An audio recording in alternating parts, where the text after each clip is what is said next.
নমস্কার বন্ধুরা, আমি রেশমি। আল্টিমেট মোটিভেশন ইউটিউব চ্যানেলে আপনাদের সবাইকে স্বাগত জানাচ্ছি।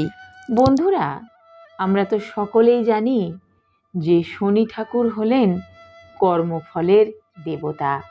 যে ব্যক্তি যেমন কর্ম করেন, শনি ঠাকুর তাকে তার কর্ম অনুসারে ফল প্রদান করেন। শনি ঠাকুরকে তুষ্ট করতে আমরা শনিবার দিন যেমন তার আরাধনা ও পুজো করে থাকি, তেমনি শনির কুদৃষ্টি যাতে আমাদের উপরে না পড়ে সেই জন্য আমরা ছোটোখাটো অনেক কিছু নিয়ম বা টোটকা পালন করে থাকি।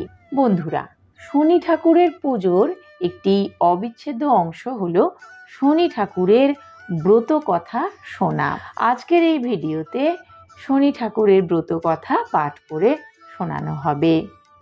আপনি যখন শনিবার দিন শনি ঠাকুরের পুজো বা আরাধনা করবেন, তখন শনি ঠাকুরের ব্রত কথা শোনারও চেষ্টা করবেন। প্রত্যেক শনিবার মন্দিরে গিয়ে শনি ঠাকুরের পুজো করুন, সাথে শুনুন শনি ঠাকুরের ব্রত কথা। আশা করি শনি ঠাকুর আপনার উপরে খুব সহজেই সন্তুষ্ট হবেন এবং ভিডিওটি আপনার উপকারে লাগবে। সেই জন্য সম্পূর্ণ ভিডিওটি অবশ্যই মন দিয়ে দেখতে হবে। ভালো লাগলে একটি লাইক অবশ্যই দেবেন আর আপনার পরিচিতদের মধ্যে শেয়ার করে দেবেন, যাতে সকলেই এই ভিডিওটির মাধ্যমে উপকৃত হতে পারেন। চ্যানেলটি যদি এখনও সাবস্ক্রাইব না করে থাকেন তাহলে সাবস্ক্রাইব করার অনুরোধ রইল। চলুন তাহলে ভিডিওটি শুরু করা যাক।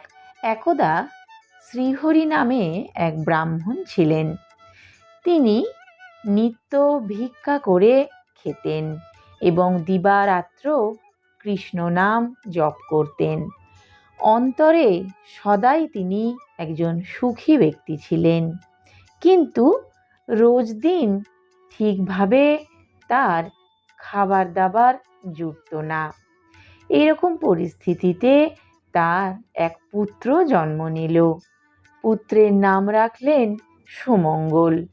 পুত্রটি ছিল অত্যন্ত মেধাবী। সবাই তার গুণগান গাইত। অল্প কিছুদিনের মধ্যেই শিশুপুত্রটি শাস্ত্র নিয়ে জ্ঞান অর্জন করল এবং শাস্ত্রজ্ঞ হল এবং পণ্ডিত হিসেবে আখ্যা পেল সমাজে। এরপর সেই পুত্র অর্থাৎ সুমঙ্গল তার জীবনে পিতামাতাকে ছাড়তে চাইল ও হঠাৎই পিতামাতাকে ছেড়ে গৃহত্যাগ করল। গৃহত্যাগের বহুদিন পর সুমঙ্গল আচমকাই কোনো এক জায়গায় শুনতে পেল তার পিতামাতা পরলোক গমন করেছেন। সে মন থেকে অত্যন্ত ভেঙে পড়ল ও দুঃখে জর্জরিত হয়ে গেল মনে মনে। এই কথা শোনবার পরে সুমঙ্গল গয়ায় গিয়ে পিতামাতার উদ্দেশ্যে পিণ্ডদান করল। বাস্তবে খালি চোখে না দেখা গেলেও এসবই ছিল শনি দেবতার দৃষ্টি, যার কারণে তার জীবনে দুঃখ ঘনিয়ে আসতে লাগলো। এরপরে ঘুরতে ঘুরতে সুমঙ্গল বহু দূরে একটি নগরের এক রাজসভায় এসে উপস্থিত হলো।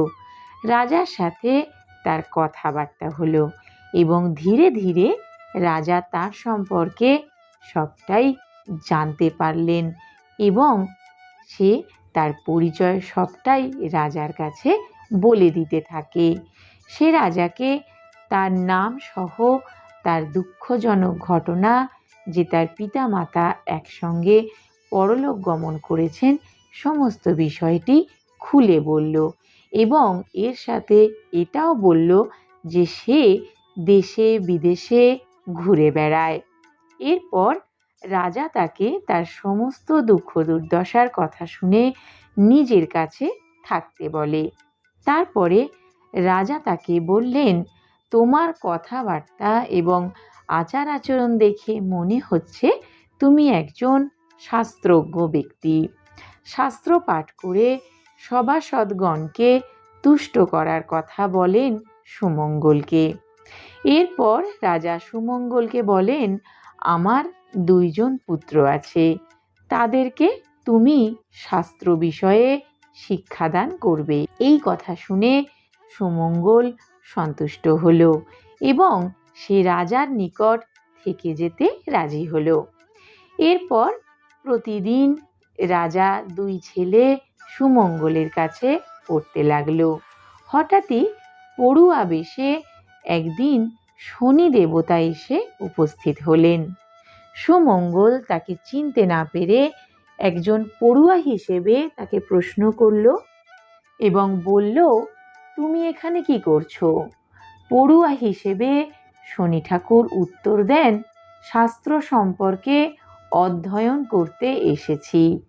তখন সুমঙ্গল বলেন, অতি যত্ন সহকারে তোমাকে আমি শাস্ত্র শেখাবো। সুমঙ্গল তার কাছে তার পরিচয় জানতে চায়। তখন সে তার পরিচয় হিসেবে বলল, শনি বলে পরিচয়, কিবা দেব কিবা আর, শনৈশ্চর নাম আমার, সূর্যের কুমার।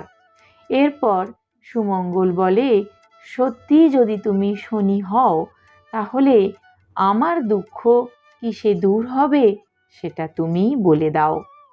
আমার উপরে তোমার দৃষ্টি রয়েছে কিসে এবং কিভাবে সেটি দূর হবে তুমি বলে দাও। তখন শনি দেবতা তাকে নির্দেশ দিল, ভোগকাল আর 6 মাস বাকি আছে, মাঝে 10 জনম যাবে, তা সত্ত্বেও আর ফিরে আসবে না এই সময়। এই জন্য 7ম দিবসে ভাগীরথীর তীরে গিয়ে নারায়ণ ভজন করো এক মনে। এই বলে শনি দেবতা অন্তর্ধান হলেন। সুমঙ্গল আর তার দেখা পেল না। শনি দেবতার আজ্ঞা মতো সুমঙ্গল গঙ্গা তীরে গিয়ে নারায়ণ ভজনায় মনস্থির করল। কিন্তু বাস্তবে 10 দণ্ড তখনও পূর্ণ হয়নি। সুমঙ্গল এত গভীরভাবে ভজনা করতে থাকে, সে আপন মনে তার পিতাকে স্মরণ করতে থাকে যে সে কি ভুলটাই না করেছে। এমন সময় রাজার 2 পুত্র সেই নদী পাড়ে এসে উপস্থিত হয় এবং সুমঙ্গলের ভজনে ও ধ্যানে বিপন্নতা আনার চেষ্টা করে অজান্তেই।